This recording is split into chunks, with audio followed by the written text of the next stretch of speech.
Hey, good afternoon, good evening, and good morning. This is Scott Fain, and welcome to Asbury Park and Curtis. This is your girl, Ashley Jennings, Scott's sister, and I'm ready to get it going with this movie. All right, well, first off, since this is our first time doing this, I just wanted to outline briefly what we're doing. We like these movies. We wanted to do some movies that have a little bit of color to them, maybe off the beaten track a little bit, something that you might not think about taking a look at. So we watched it, broke it down. We're going to outline a little bit of what we think of the movie as far as like its grade and how we, if it was good, if it was worth you going out and go seeing it right now. And then we're going to spoil the heck out of it for anybody that wants to know what the thing's about without having to take the time if they don't want to. Oh, thank God. Yeah.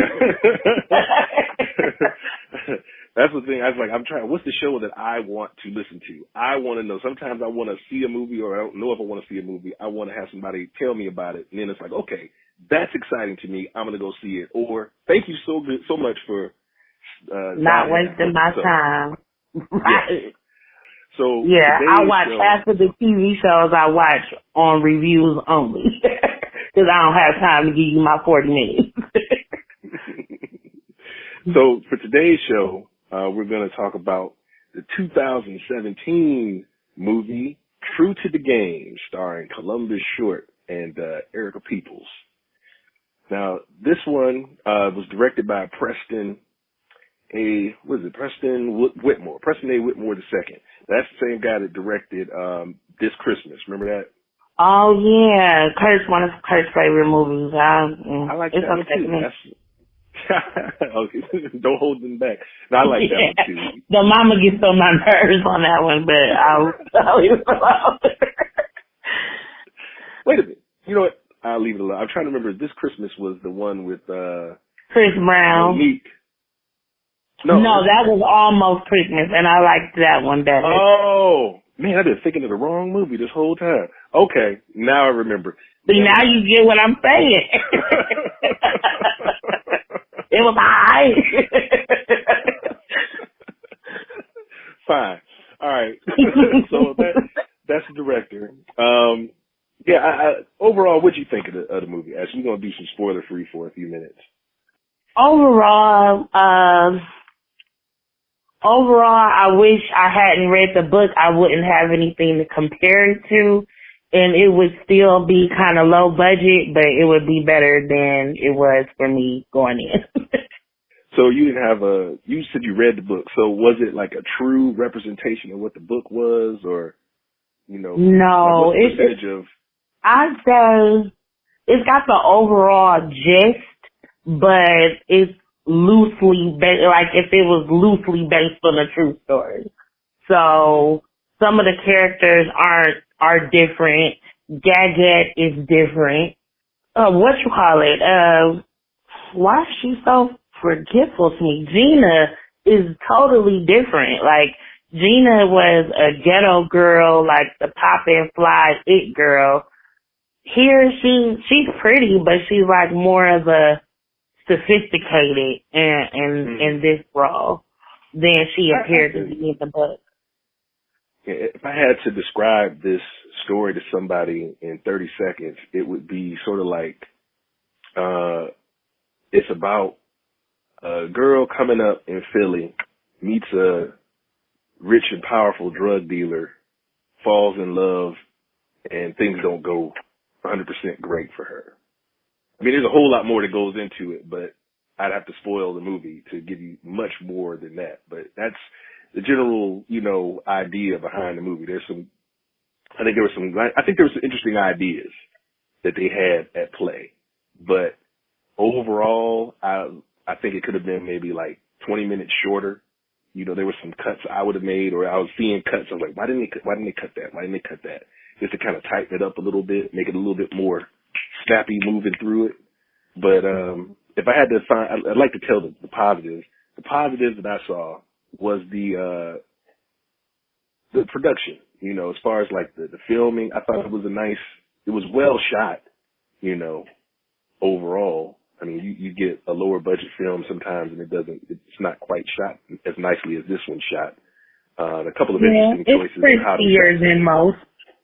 And they made some interesting artistic choices with, some of the, the shots that they were going for. There's some violence in this movie, gun violence and things like that. And some of the interesting ways that they shot that was very artistic, and I liked it. But overall, like, there was whole sections of it that I thought moved too fast and then moved too slow.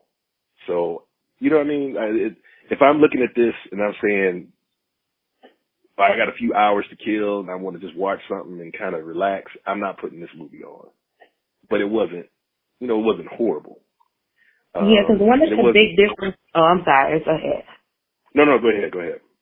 One of the big differences I saw, well, not differences, but one thing that stood out to me is the timeline of them falling as hard as they did was not believable in the movie for me. Right.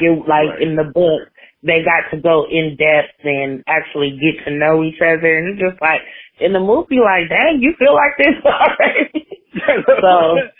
I know. I was thinking the exact same thing. And every interaction, I feel like they wanted to tell us what was going on and how they felt versus showing us their emotions at all.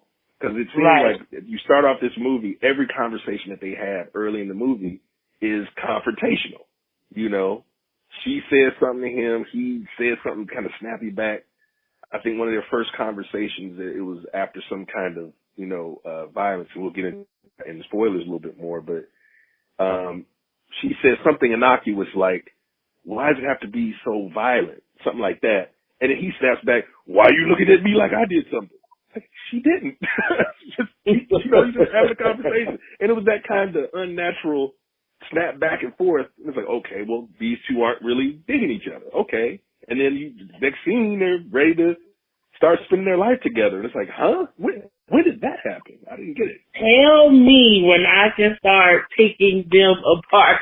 Like, let me know when I can give my commentary on Gina and Quadir.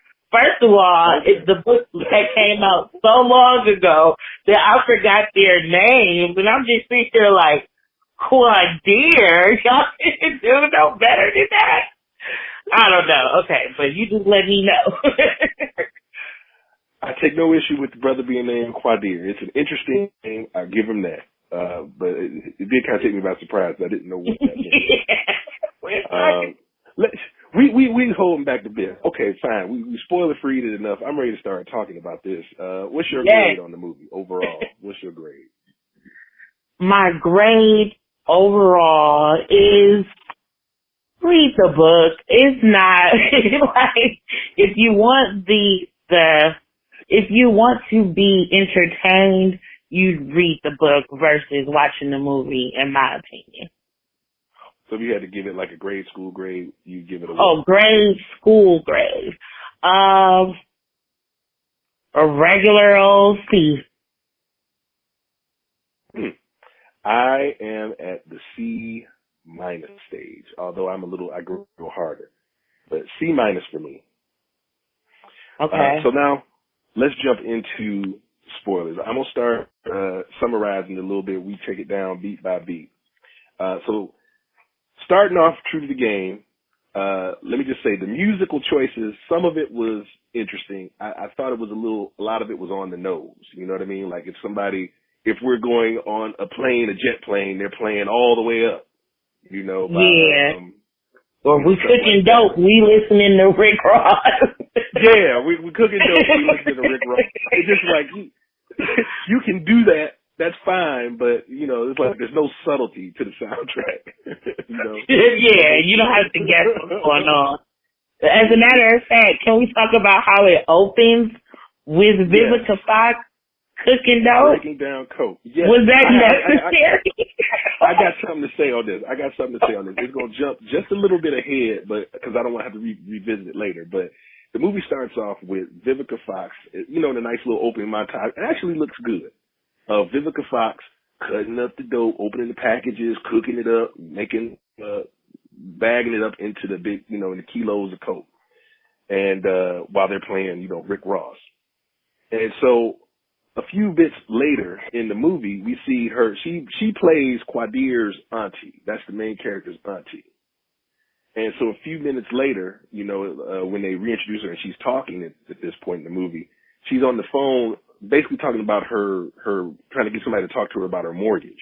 And she's behind on her mortgage or something like that. She's in some kind of financial stuff. And I was like, wait a minute. Were you just cooking dope for this apparently big time dude? I mean, he's a big time dude. So if she's like the person cooking his dope, I feel like, and she's his auntie, shouldn't she have some money? Like, that's not an issue that should be a problem for her. At least you're not telling me why it's a problem for her. Here's true, because if my nephew was the man on these streets, I would not think he would want me to be cooking it up for him. Yeah, can I get a better job? Can I answer the phone? It's like she's cooking him some collard greens. You know how you like, hey, she's cooking some collard greens. She ain't gonna charge you for that. So she's just cooking up his coat. She got her own job at, gradually eating her rib dinner. Yeah. Didn't make sense to me. So there's that. So we open it with Vivica breaking down some code. The next thing basically is they introduce the main character, Gina, Erica Peeples, very lovely woman. Her and Nafessa Williams, who I just love her in Black Lightning. Just take it aside for, I didn't think she was good. She was good in this. Her acting, at least. I bought what she was selling in this movie. I thought she did a really good job. But I was actually kind of mesmerized by her. Yeah. She was just so pretty to me. Like, I don't know. She was like a little Barbie doll. I liked her. She was always pretty. She was always pretty, but I'm talking about the quality of the acting she was doing. I bought what she was, everything she was doing. I was like, okay, I like the choices she's making. So she and her girl, Gina, are about to go to the club, and they're calling, and you get all this exposition dumping right in your phone call. Oh, I got class. So I was like, okay, so Gina's in class, and I got to go do this. Speaking of, a lot of that. Yeah, go ahead. Can I make a note to that with the class thing? Is she like a 40-year-old college student? Because no shade, she's beautiful, but she don't give me 18 to 22 at all. I guess that was just another thing I was supposed to overlook. That yeah, I think she looked like she got kids in college. No comment. I wouldn't agree with that necessarily. She did seem a little bit older to be, like straight out of high school. Like, maybe she came back. I feel like that's what they were going for, that she just came out of high school and she's in college now. Yeah, I think that's what they were going for too, but she just was a little too mature for the role in my book. So yeah, and two, talking just a little bit about some of the acting choices that she was making. I wouldn't go as far as to say she was bad, but at the same time, she didn't have a lot of energy in her performance that I saw. There's so many times when you just kind of see a deadpan face and her just delivering lines. That's how I noticed it. Like when you watch her against Nafessa and they're having these conversations, she'll be emoting, she'll be laughing, smiling into whatever she's talking about, and then the response is always just kind of, girl, you need to slow dry. down. Yeah, I didn't pick up on that, but yeah, dry is a good word for it. Yeah. So they go to the club. This is where the big meeting happens between her and Quadir, the lovers in this love story. And there's a lot to unpack in this club scene. For one, the music is loud, but they decided to create a situation where all of their exposition conversations that they have in this scene take place where the music should be blasting and they can't hear each other. Like they're on the dance floor, her and Gina are on the dance floor in the crowd. The people are singing and rapping on stage, people all around them dancing, and this is where they decide to have this quiet conversation. I was like, wait, how can you even hear what she's saying? But it's all quiet. It's weirdly quiet for this club. And every scene is like that. It just like took me out of the movie. I was like, because you should not be able to hear each other. Go ahead. The song though that was playing, you went there on the club scene. I went. Meanwhile, the she fucking it up dude looked 15 years old. Yes. The name and then I'm like, how long is this song? He's fucking it up. Yep, that's what I mean about the pacing. It's like the guy on stage singing about she fucking it up, she fucking it up, she fucking it up the whole time, and I'm like, okay, fine, that's cool. Yeah, he did his whole 4 minutes and 36 seconds for that song. Yes, and intermixed with that, we're getting exposition from Quadir's over there trying to set up a new deal for some drugs. Trying to, he's connecting with a big dude named Winston, and I can barely understand what that cat's talking about half the time. Because he's got that put on Jamaican type accent. And I was like, yeah, I'm the big dude. I can do this. I can do this. I can do that. I was like, wait, I don't get it, but fine. It's cool. And then you got the evil crew that's in the club checking out for Quadir. And those guys, oh my goodness, I did not like them. They were just some haters.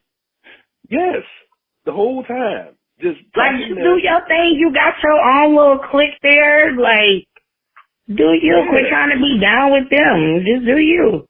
It ain't enough dope for everybody. Go recruit your auntie and get your life popping. Right. It's like, you got a whole white girl. That should get you something in the game. Oh, and not for nothing, I don't mind that they had a white girl there with them, as part of their crew. I thought that was interesting. Cool choice. But why does she have to talk with Ebonics? It sounded so weird every time she said, they out here tripping out here. Just like it didn't sound right coming out of her. And it's not that you can't be white and say those things. It's just you gotta say it and mean it. You know what I mean? Hers wasn't authentic. No, it was not. It was like, okay. You could tell she was there for the thrill of it all. Every player up in the club up in here, something like it just sounds like, huh? Why are you talking like that? Just talk. I mean, they cool with you anyway, so you don't have to be that way. Anyway, so just for the first meeting between Quadir and Gina, that's what I'm saying. In this first meeting, what do? He walks up to her and says, "How you doing, Queen?" or something like that. And then immediately she hate that. "Oh, I'm a queen, huh?" Like, okay, I get it that it's a line. It worked ultimately because he did get with her. So why she act so pissy when you say, "Hey, what up, Queen?" And she responds back. And I just did, like, their banter wasn't cute or charming. And I didn't see it. Yeah, what she did convey well was that she didn't like him. That's what I Yes. Yes. What he told that the movie was she does not like him, and then he's pursuing her and winning her over eventually, perhaps. But that's not the movie we got. She did not like him as far as what we saw. But then in the next scene, the next scene is them basically they leave a club and go to have a meal. Oh, I forgot I should say. The haters, the little hater squad, the two brothers and the white girl end up shooting. Did they shoot? There was a guy that bumped into the one dude. Is that the guy that they shot out front? Well, I do remember, but I feel like it was close to them. Like it was someone close to them, actually. I remember dude being shot, but I don't remember who it was. That's what I'm saying. It wasn't clear who, like these two guys and the girl are hating on Quadir and ambush him to kind of introduce themselves to him, which again doesn't make sense, but whatever. And before, as part of their introduction, somebody bumps into him, and again it's all hyper aggressive. Boom. He instead of saying excuse me, he said, he kind of moves on. The guy's like, "What you want to do, man?" It's like, damn, excuse me, I just bumped into you. Didn't hit you or your mama. I don't understand why are you so mad. And outside the club, while Gina and Quadir and her girl are, about to leave, you see somebody, "I'm going to make you famous." And the dude just shoots some guy.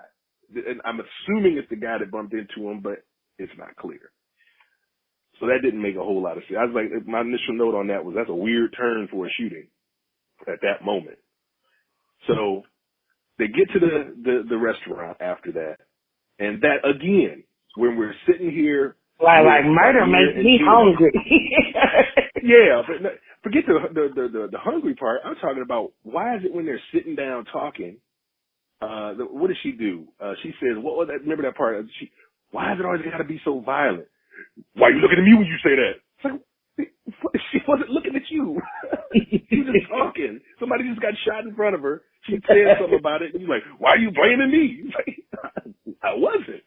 And they have like a confrontation at that table. So it's like, again, you don't like him based on what you're showing, right? Yeah, I don't see the good time happening. No, there's never any charm, never any, and then he ends up, can't drop her off at home because her grandmother, Gaget, we'll get to her in a second, her grandmother, Gaget, will be home. She doesn't want to have this man drop her off at home. That was her reason. Even though she's 33 and a half. Right. Exactly. She don't want to get dropped off at home in this half a dress she's wearing. I mean, it's a sexy dress, but it is half a dress. And I'm going to drop you off in this ghetto neighborhood at the corner store by yourself and leave you there.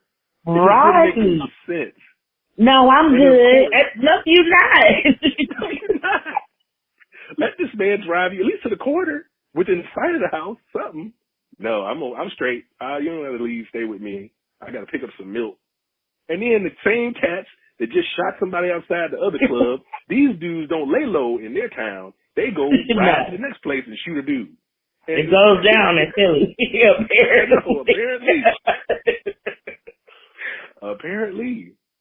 And then why it's like, and then you gotta get shot at. Well, not get shot at, but like they clearly could have killed her. She was running down the street in club attire. Yes, they could. And how far away was Quadir that he didn't see the girl almost get shot at 30 seconds after he pulled off? Thank you. You know something that is missing from our conversation, which should have been missing from the movie, was the scenes with Drea Michelle. I had to look her name up. You know what I'm talking about? Oh, I'm hip to Drea, yeah, from Basketball Wives. Where she comes from. Lovely woman. Lovely to look at. But there was really no point to her character whatsoever in this movie. Yeah. I think that the movie did a lot of sexiness instead of storyline. Like, there was a lot of, if I was a dude, things to make me not care that it didn't really make a lot of sense. Including Drea and the other naked girls and stuff. Yeah, it was a couple of naked girls. In this. Actually, no, it was just one naked girl. I only saw one pair of breasts in the movie. No, it's two. It's at least a scene with two of them dancing to no music. When, when Jarrell was it Jarrell? Is Jarrell there? Yes. Yes. Mm-hmm. I thought it was only one girl that had her boobs out. But I could be mistaken. So that's like basically the whole point in crowbarring her into it at the beginning before Quadir gets to the club and meets Gina. She calls him trying to get him to come over. And basically I think the director was like, okay, girl, when you get on the phone, I want you to come up with as many sexy poses as you can come up with in the 30 seconds I'm going to be filming you. So she gets in hey, when you go come see me, pose for the mirror, shoot her butt out a little bit.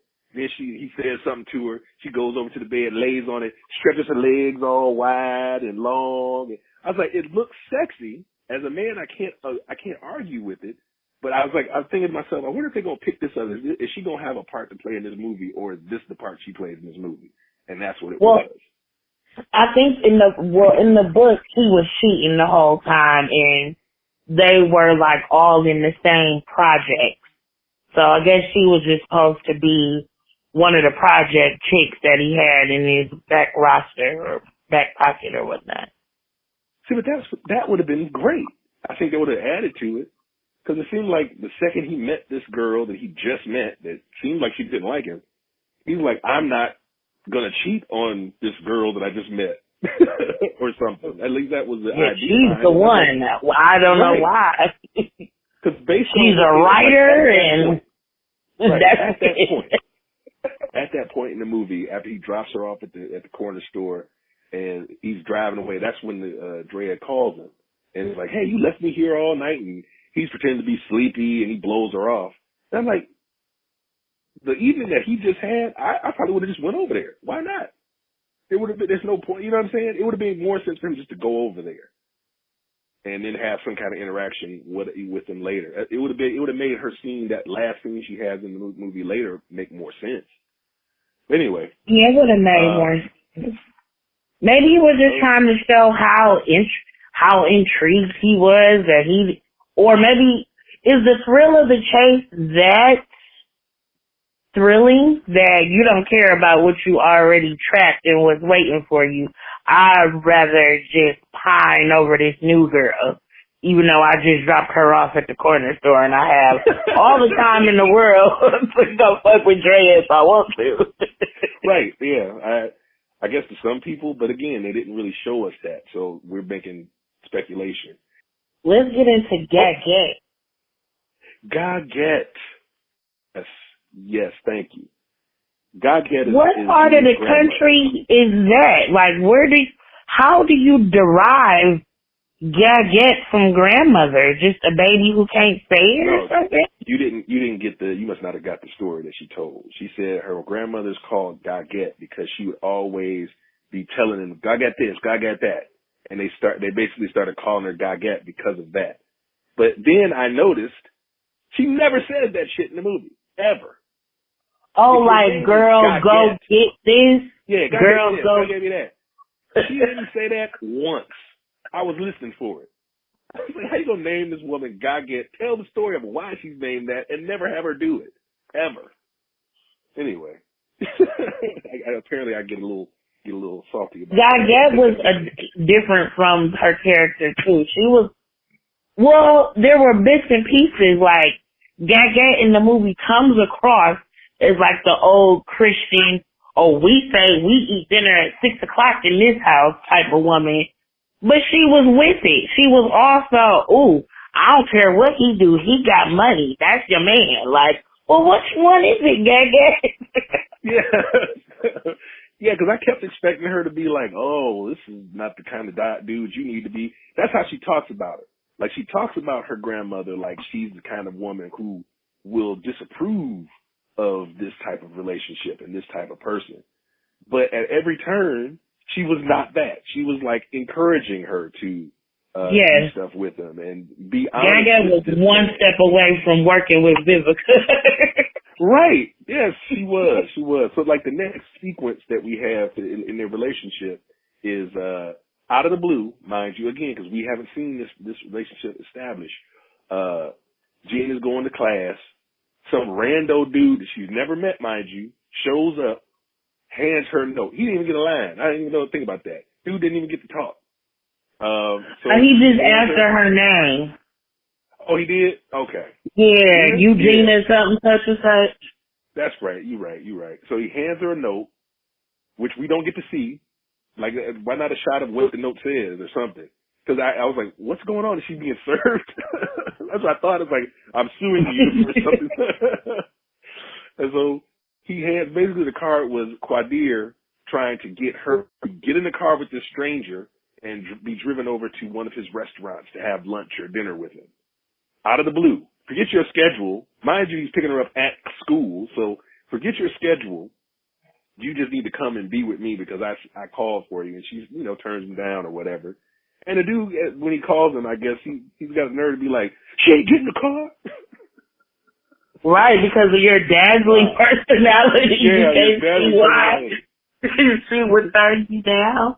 And then it was also, I guess because the book was prior to smartphones.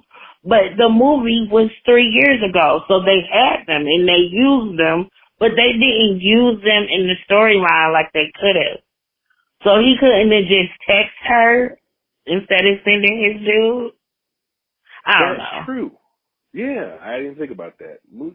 Sometimes phones are a hindrance but they could have actually cut a little bit out of the movie, like save some time in the script by using the smartphone in a couple of places. But yeah, so basically the what comes of this, their next meeting is him getting on the bus to ride with her while she's doing her poetic justice type things. They have to establish that she's a writer. So she's on the bus, is she talking her poetry, or was that supposed to be her thoughts that she's writing? I think it was an overview with her thoughts. I hope. So she's on the bus reading a poem to herself, and Quadir gets on the bus.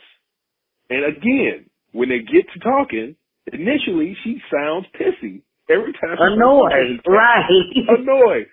Oh, you think I'm just gonna get on the bus just because you called and snapped your fingers? And he's playing. He's like, oh yeah, I would like that, yeah. He's like, I'm just supposed to throw you my panties, and then hey, I'll take the panties if you throw them. How is this sexy? They should have gave us more of other people respecting him so we could see her being different. Like, yeah, something. How he interacts in a day-to-day basis or something. Yeah, it needed something. It needed something. But by the end of that conversation, the thing, again, it's like moving too fast. So at the end of this conversation, what does she say to him? Hey, if we want to date, you need to come meet my grandmother, Gaget. The same grandmother that you couldn't be dropped off at the front of her house. Okay. And you can bring some friends with you. What? Right. Okay. Bring the fruits to my grandma's house. Yeah, so you can bring a friend and come meet my grandmother, Gaget, and have dinner with her. And she was cool, and it was cool. And speaking, one quick note on the friends, I was so disappointed in dang, it's too many names. Is it Versailles? Versailles' wife as Claire from My Wife and Kids. I'm like, Claire, how far have you fallen? You're talking about the character Tariq. Played by Tariq, okay, I'm sorry. The late Nelson Ellis, which I would like to just take a shout out and say, I love Nelson Ellis, one of my favorite characters on True Blood, Lafayette all day, baby. And he did perfectly fine in this movie. I think it was good. I think that might have been. I think he did good too. Yes, portrayed himself well, I think. So they're all sitting at dinner, and again, the first story that the girl you talking about from Wife and Kids, she starts telling, and she ends the story with, I wanted to pick up a hammer and beat that bitch in the face, or something. It was like something like wild like that. I was like, yes, and then there's some gag. I hope you guys are enjoying the dinner and we pray here. Like, you ain't just here. The conversation. I know. That's just like weird. And they crowbarred that Quadir is a Muslim. And I'm like, how does that play anything toward the movie? It didn't contribute anything. It didn't add anything to the movie other than just to say he's a Muslim and give him this little confrontation about praying before they eat. It did bring up a question for me, him being Muslim. He had, you know how people used to have the African necklaces made out of beads with like the red, yellow, and why did he have a rosary? I'm like, I don't associate rosaries with Muslim people. I didn't know if that was a thing. Or maybe I was reading too much into it, but maybe you're reading too much into it. I don't have that answer for you. I do take issue a Muslim man claiming to be a Muslim. They praise all the time, that still smokes cigars and drinks and goes out clubbing, and you know what I'm saying? He's not embodying the Islamic faith very well. And according to Drea, he's fucking up on the multiple wives.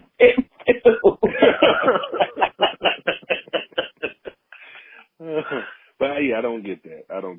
So after dinner, they had their dinner. She's talking with her grandmother, and it was supposed to be poignant, but she was like, I liked him because a lot of men give you their money, but he got on my bus, and that's what makes me care about him, because he got on the bus.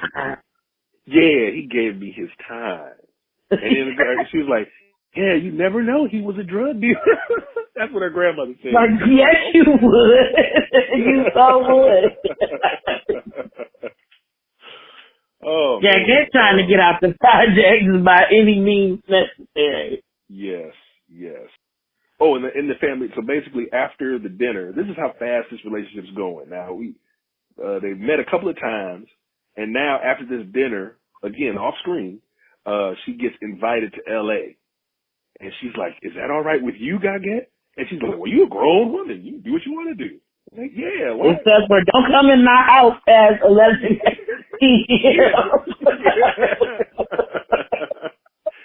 Yeah, it got such a weird duality. It's like, for one, she's a grown woman. She looks like a grown woman. She keeps trying to be too young, like she's giving all this power to her grandmother, who apparently don't want it, because she keeps saying, "Hey, do what you want to do." Ultimately, the couple times where she's like, "You need to come to church. Tell God I said what's up." Like, all right. Like, whoa. Grandma says come to church and say peace with that nonsense. but you know. Not to mention all of the local shootouts you've been privy to since you've been in this man's life. I know. She has been shot near a couple of times already. But fine. They go out to L.A., and of course, Quadir, he does the true player move. He's like, yeah, I got 2 bedrooms because I didn't want to be presumptuous. Of course, that you draw, that's a player move right there. He knew he wasn't going to be in that second room for too long. Because, she came to L.A. Of course, she going to give she ready to give it up. You got on the bus, you met Gaget, you took her to the Waffle House, you gave her your time. What else could a girl want? I know. I flew you out here private. Flew you out. Second room? Please, come on. And so they do all of this, like that was the best part when they're doing the horseback riding on the beach and all this. Right, I've never done this before. You look like a full equestrian. Where in the projects was they giving horseback lessons?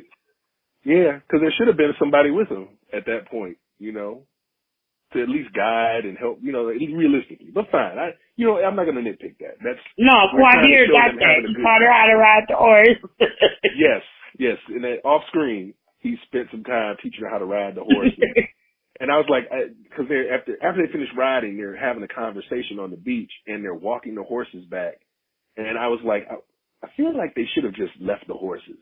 Because the horses didn't look like they wanted to be there. They were looking all over the place. And it was like, that was a lot for them to do in that moment. I was like, maybe it would have been more cool just to be walking along the beach, Anyway. Yeah. So, of course, we end that sequence of them in L.A. Oh, we can't forget about the almost pretty woman moment. Oh, thank you. I forgot about that. Of course. He gives her what looked like a few $1,000s to go. He's like, go buy yourself something nice while I go and handle some business. While, because he's there to handle business apparently. And so she goes into the shop in her blue jeans. She was really dressed down into wherever shop she was at. And the woman sales lady comes over and, gives that look down your nose at her type of thing. How much is this? And she goes, 11. Why would you say $11? Yes, that was the most irreverent response ever. Did you think it was $11? I know. Like, what store you're in. This is not $11. And so the girl goes, no, $1,100. Well, why didn't you say $1,100? She said 11. Because I thought it was $11,000. And I'm like, why would they keep an why would they keep an $1,100 bracelet like right there? It's like in a place that you would keep the $10 bracelet. Costume jewelry. That should have been $11. So maybe that wasn't Gina's fault. Fair enough. I thought it was gonna be like, remember in Different World when Whitley I did too. Lady? No commission for you, Peg. Yeah. It's like, why would you go in there and buy something? So basically she talks down to you and you're going to pay her a high commission just to show her, I'll show you, let me give you some money. But she didn't quite do that. I had to watch it twice. She did kind of give her the $11. She was on the cusp of being a little bit judgy and like, I don't think you belong here. But she did answer her question. It wasn't with an attitude necessarily. So at the end, I was like, I'm reading a lot into what I thought she was doing the first time. She just answered her question, and you know, and then she took. And then she bought something for Sahara. I don't know which way to say it. Sahara, I think it's Sahara, which I thought was unlikely. Like, granted, I haven't had too many times where a dude just sent me to the store with a stack of money. Probably never. Let's clear that up. But I don't think a gift for my best friend would be on my list anywhere. A gift for him, I thought would have been, you know, like, oh, I saw this. And There's a thought, right? Yeah, that brings me closer to him. Like, I would have done that just to show that she's thinking about him. He's on her mind. But he ain't even on her mind when she's spending his money. No. And then, of course, at the end of that evening, they're making love, and I wonder about the choice here. Because while we're in LA, they're falling in love, interspersed with their lovemaking. Now we go back to Philly, where the Sahara, Jarrell and Sahara and all that stuff. The fat dude, sorry, I didn't mean to call him fat, but the big dude, Winston. He's the dude that I can't understand what he's saying. He's dating Sahara now. And so he got approached at some point by Jarrell, those guys that are hating on everybody, saying, "You gonna work with us?" And he blew him off. Winston did. And so now they're gonna kill Winston. They're gonna shoot him in the car with Sahara.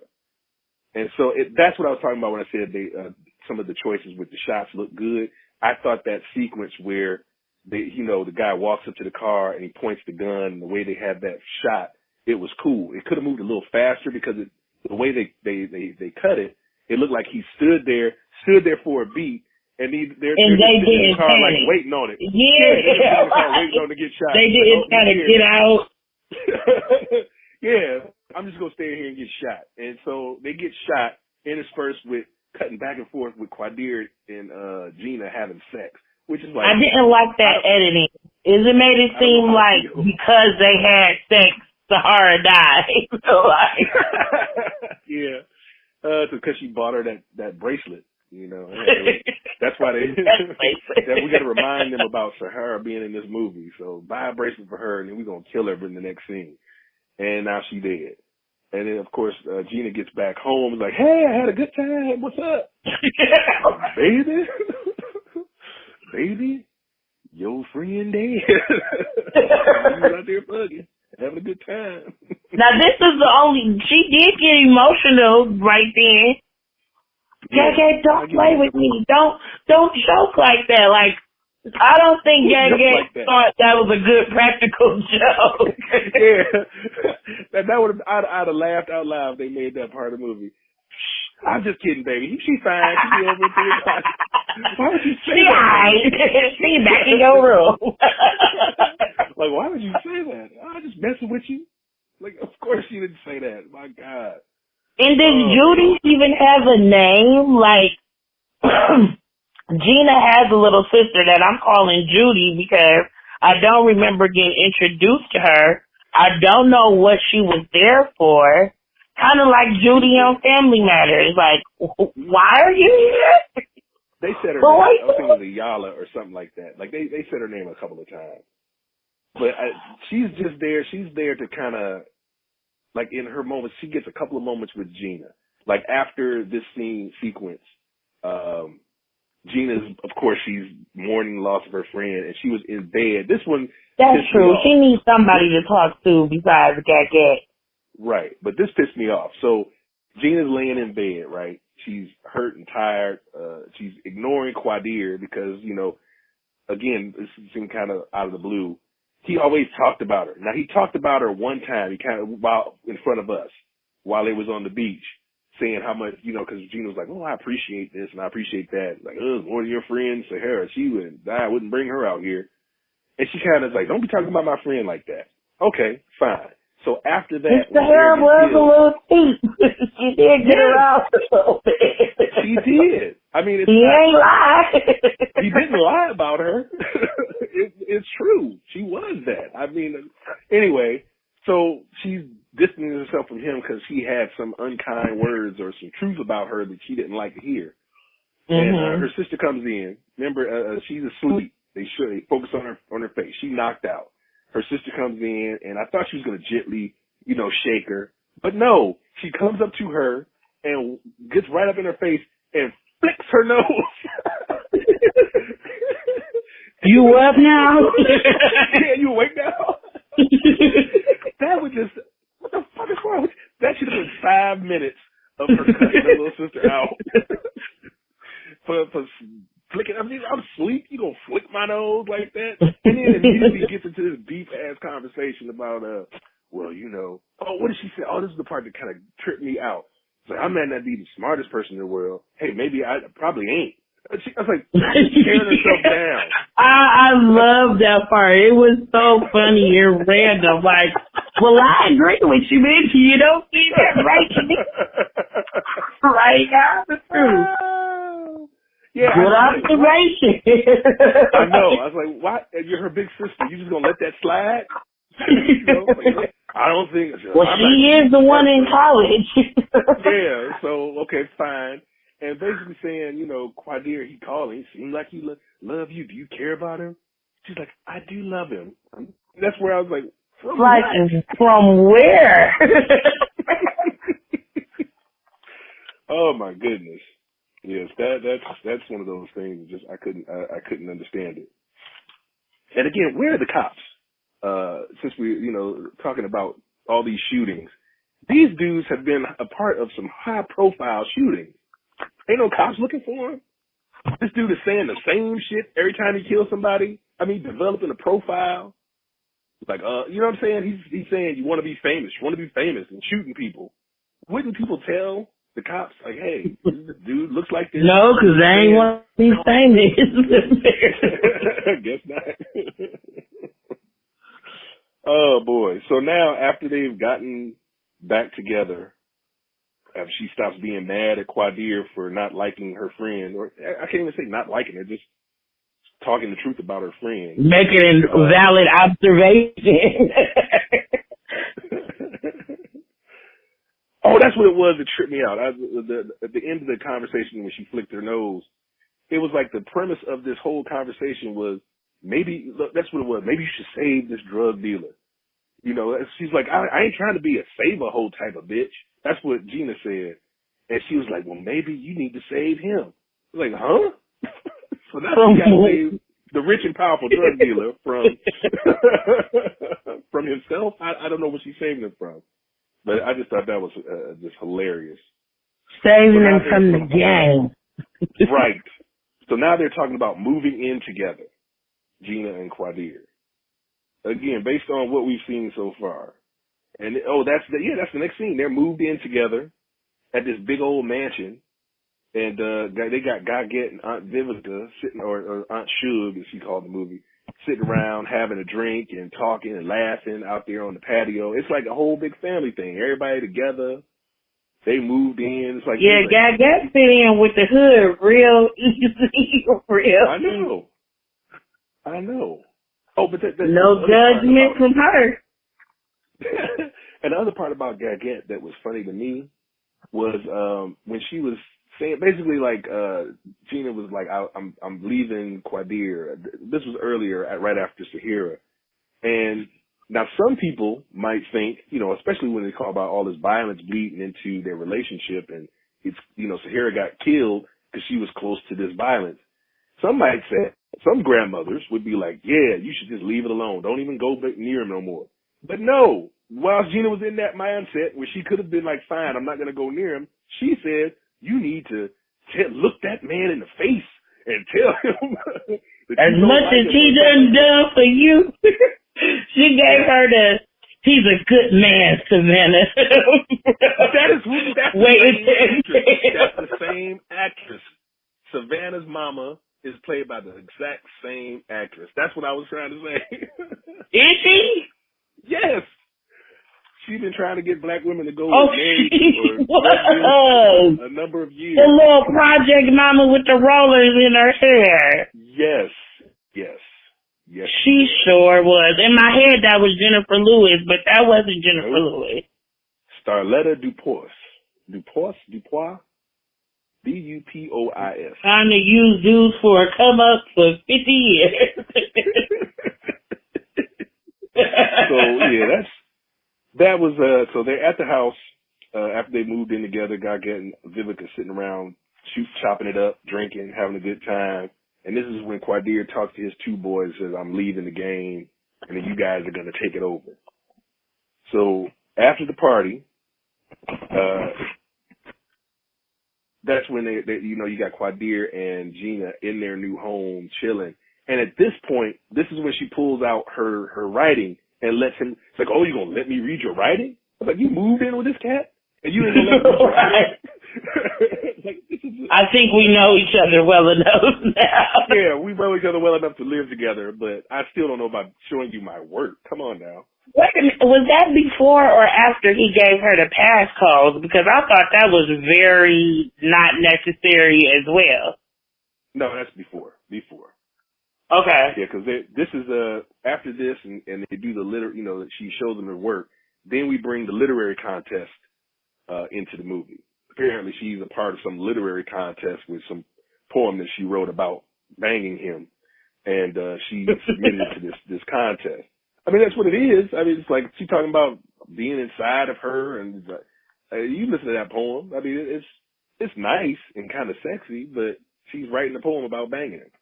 So she entered that into her school contest. That I guess the winning of the contest gets an unpaid internship in New York to do something literary. Mm-hmm. Now, this is again the first time we're really hearing anything about this thing that's supposed to mean so much to her. True. You know, and he said, well, we'll self-publish. And it's like, wow, they're moving fast. There was like a scene in between the scene where the two of them are going to do something, and he's telling her that he'll self-publish her work if she doesn't get this internship. And then, of course, they slip back to Quadir throws Gina a surprise party. You don't remember that? Oh, yeah. Where we thought he was going to propose. Yeah. Seems like a year that these people have been together, but you've only shown us like 3 or 4 meetings. Now he's throwing her this lavish surprise party. That's where he hands her the keys to her own car. Now they've moved in together by then, but she's got the keys to her own car.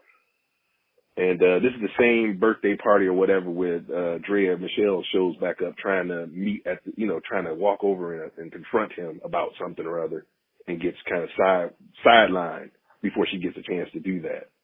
Oh, but and they did. At first, I thought she was tripping. I had to rewind that part when was that Tyreek again? Yeah, that was Tyreek Nelson Ellis.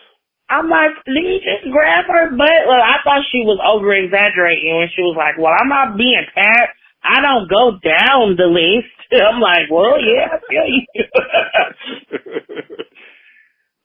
Yeah, he did grab her behind and kind of push up on her with his wife around the corner, but okay. But I got where he was coming from. He was trying to get her off, and that was a way to do it. Would he have hit it? A creep mode way to do it, but I guess a way nonetheless. She was down for it. He probably would have, but I think he was just trying to be aggressive to get her out the way. And when the aggressive didn't work, he was like, "I will gut you and throw you in the trash." He's like, "All right, bye." That was in this movie. But we forgot to mention the bad guys, the haters, Jarrell and his boys. They've confronted people. They killed Winston, so of course they confront Quadir, and they're ready to step up, and that was business and da. So he's like, "Fine, you guys are gonna be in. Meet me at this club at this time." Boom. Which couldn't have been. You might as well have said, "I'm gonna try and set you up to kill you at this club," because that's how it read to me.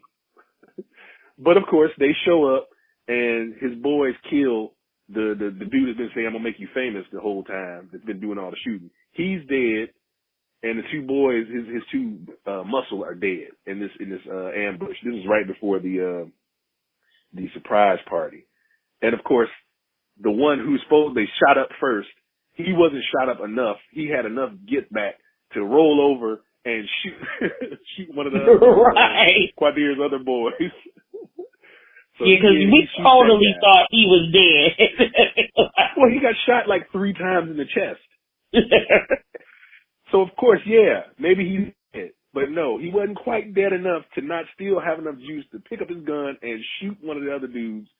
Not his right-hand man, but the one that's trying the youngin is trying to come up and whatnot. Of course, that dude's dead now. So right after that, so now basically that's the premise for, I guess, what's supposed to happen next. After the surprise party, you get he gives her the car, and so her and Tariq's wife start driving away. You know, they're going to go and have fun, because Quadir has to deal with, of course, you know, his boys just got shot and dealing with that murder and whatnot. Well, what was his excuse? Oh yeah, it was a fire at the restaurant. Yeah. Yes, it was a fire at the restaurant. That was the excuse he chose to use. And then I like how old girl, Tariq's wife, was like, "You married to a gangster. Criminals. You married to a gangster, so you better just let that lie stand." Speaking of that, my favorite quote of the movie, like, it was my favorite to the extent that I actually typed out the whole thing. Like, this is kind of the most ruthless thing I've ever heard a husband say about a wife. Tariq said, "I told Lita a long time ago, she gets snatched up, she on her own." I'm like, dang, your wife for 6 years? Mother of your I don't do that kidnapping stuff. No, that's not my favorite line. I thought that line was cold. My favorite line is when the hater dudes are confronting all of Quadir's lieutenants or dudes around the way. They meet up with the one guy. He's like, "Hey, man, you can either get in the car with us or we gonna have to come see you later." And he's like, "Man, all I want to do is make my money, smoke my smoke, and fuck bitches." Yes. I had to roll that back like 3 times. That had me cracking up. So I was like, "Yeah, the brother know what he wants. Make my money, smoke my smoke, fuck bitches." And he tosses him the money. He's like, I guess he ain't gonna fight him. Oh my goodness. So basically, after they leave the club in Gina's new car, of course, they get stopped. Gina gets kidnapped out the car, and they call, Jarrell calls Quadir and basically says he got to pay him $2 million if he want his girl back. And that's, of course, when your boy says, "Hey, I told her if you get captured, that's just her ass." He said, "I don't do this. If this was about business, I'd be with you." Yeah, I'm not going to help you save your girlfriend from kidnappers. That's just not business. His brother, mind you, he ain't going to do that. Like, he wouldn't even save his girl for his wife if she was going to get captured. So, yeah, I'm not rolling with They that. had an understanding that Quadir needed to have. I know. And he rolled, you notice how he just kind of rolled with it, too? He wasn't even pissy. He was just like, "Well, right. That's my brother." That's how the game goes. Yep. Hey, what you gonna do? So, of course, they do get Gina back, pay the dude the $2 million to get Gina back. And now they're angry. Now they're going to do something. And, starting with Aubrey. Yes, of course. He meets up. Aubrey's at some high, like, it looked like it was a real gated community, a real nice area. And she coming out of her parents' house, whatever. He's in the back of the car, and he's like, "Yeah, ooh, I love this car, whatever." And she's like, "You're going to just kill me, just kill me." Like, "I'm not going to kill you. I'm not going to do any of this stuff. And where's Jarrell at?" And she tells him he's going to be at this place in 3 days. And, of course, that's when his boy... Yeah, what happened to all of her street cred? All of that went out. He didn't have to try hard to get the information out of her. I know. But that thread never got picked back up. He basically, at the end of the day, this is because there's a thing that comes down to it. So Quadir goes out. He leaves the house, leaves Gina at the house by herself with what I guess is security. There's a white man standing on the front steps when he came out with some glasses on. I'm assuming that the white man was security of some kind. So he leaves, goes and, him and his boy catch up with Aubrey, get this little bit of information. He kills her. Then he makes a phone call to the dude that he met in L.A. Said, hey, there's a guy that's going to be at XYZ place in 3 days, basically kill him. And then he comes home. And then again, Gina's pissy with him. Where were you? What's she talking about? What were you doing? I was out doing business. What business? I was like, where is this coming from? Like, you know what he does. I think one of the first things he told her was like, I'm a successful black criminal. I mean, he said that. Yeah. But I like poetry and art. Don't judge me. I know. But now you're going to get all in his face. And so she get all pissy. And at the end of that conversation, they decide to get married. I was like, what are you talking about? I just don't get this relationship. What is it based on? Marry me, of course, she says yes, and they're happy again after that. Because it was like... Was there a point that we missed him telling Gina that he was getting out of the dope game? Like, maybe that's why she was mad, because she knew the plan that he had to retire or whatnot? She knew the plan that he wanted to step away. He did say that to her. I want to do something else. Because remember, he was saying, like, you can't have kids and be a husband and a father in this stuff. You need to be. I would assume that's why she got mad with the where were you and all of that kind of stuff. Maybe. And still, it seems a bit presumptuous to kind of be like, I mean, he was still in the game when you moved in, so to be all pissy. You know what I'm saying? Well, why Tuesday I was okay with it. Now Wednesday I'm not. It just didn't make sense to me. Yeah, no argument there. Yeah, so of course, so now that we've forgotten about Jarrell again, who's lost his right hand dude and his friend Aubrey. And so Quadir sends his buddy, kill this guy that's gonna be here in 3 days, and we forget about him. Like, okay, well, I guess he's like, that's that, you know, but it's like, well, it's not like that. And they're just treating it like nothing else to worry about, y'all. And so they're out to dinner, and that's when, of course, Jarrell I have to give the brother credit. He did look cool. The look on his face as he just kind of pulls that gun up, he's just like got his head tilted to the side like, sure hate to kill you. Pow, pow, pow. Oh, boy. What did he say?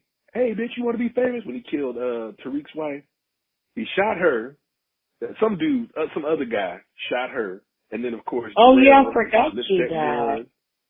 Yeah, Tariq shot that guy, but still left Jarrell to shoot, what's his name? I was like, you are already shooting in this same direction. It didn't make sense of why you keep shooting to Jarrell, too, because Jarrell, he shot, of course, Quadir and killed him. So now Gina's mourning Quadir, and that's when we get to meet Quadir's mother, finally, after that, after a couple of weeks after he's dead, and Gina's still at the house, the big house that they purchased together. His mom shows up, and she's like, well, hey, did you get my notices? Now I got to kick you out of this house. You got a week to get out. Which I don't understand why you were surprised by that. You weren't his wife yet. True. He wasn't his wife. How's she going to keep payments up on the place? That's unclear. His mother, and then if his mother and him didn't get along, why is all of the shit in his mother's name? You know what I'm saying? Like, it didn't make sense. You're telling me on one hand, I don't like your mother. Suge co-signed and said, oh, his mama's a trip, da da da da. Nobody likes his mother. He didn't like his mother. But guess what? The cars, the houses, all the money. She's a attorney. Everything is in her name. When he has an Aunt Suge who can't pay her bills, mind you. But whatever. Too many red dinners. Yeah, I didn't get that at all. But that's fine. You know, people do that. So his mother's kicking her out. But, of course, I feel like she should have kind of seen that coming. Yeah. And how you going to be comfortable in a dead man's mansion anyway? Going back to Gaggett. Yep, she's back to Gaggett. That was the part where she's like, no church. Tell God I said, what's up? And then, of course, Rasan brings her a little stack of change. That's when he basically tips her off. It's like, didn't he leave you with anything? Some extra cash? And I'd almost forgotten about that cash. They took one scene earlier in the movie where they showed Quadir putting like stacks of money into a safe at some apartment somewhere. Was that like his extra apartment or something?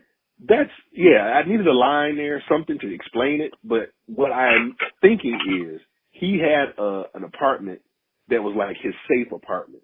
So not even his mother knew about that place. And he put the numbers to the combination in the safe that was in that apartment on the keychain that he gave to her.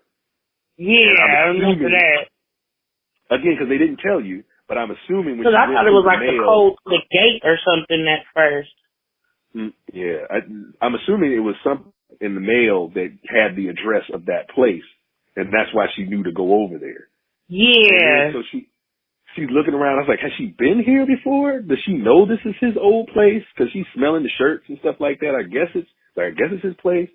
And then when she sits down and sees the safe in the closet, she actually put in 1, 2, 3, 4 as her first try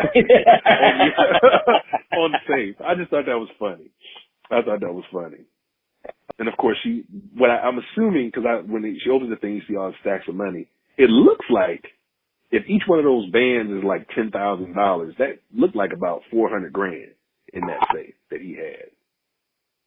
And of course, that was, just enough to get to New York or whatnot. Yeah, she got enough money to go to New York, and of course, she got the internship, and her professor that she out of the blue, like, well, you've been missing all these classes, and da da da. She just said she had family issues, and you just shitting on her. Like, I don't know if I should call them and tell you since you won second place, but I ain't been able to see you and da da da da. It's just why all this conflict? I don't understand where all this is coming from. But now, of course, she has the money to go to New York. She's got the money to be on her own, do this little internship, and be cool about her business. And she says bye to Gaguette before trying to get her. And Gaguette knows she wanted to take that money. I know. She got a sister. Why did she take her sister with her?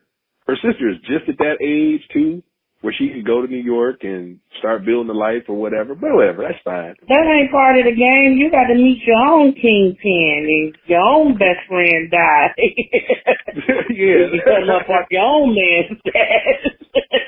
And that's basically it. That's how the movie ends. She leaves Gaguette's house, gets in the car, and some kind of the note is like, yeah, you got to believe in your dreams. And whatever she said didn't make sense.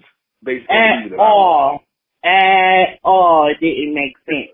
I did inspirational, motivational stuff, and I was like, huh? What movie were you in? Now, Jarrell, I made a note of this so I wouldn't forget. At about an hour, 20 minutes in, Jarrell gives, I forget what it's called, but he says a line that is the title of the movie and tries to summarize it. He does it better than Gina, but what he says is, everybody thinks they're true to the game until the game turns on them. And I'm like, bam, that's the point of the movie. Actually that is the point of the movie.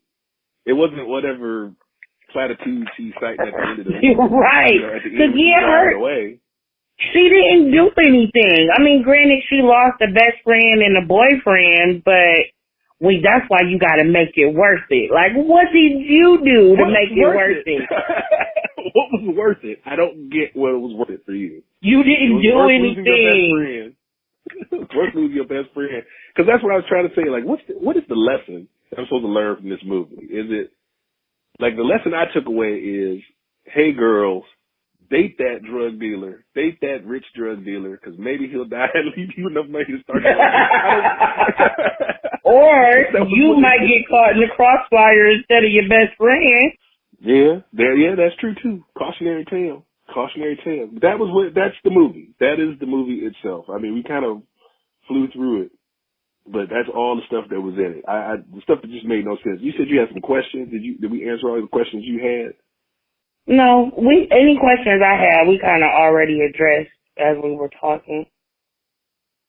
All right. Well, yeah, that's the movie. So at the end of the day, I gave it, like I said, a C-.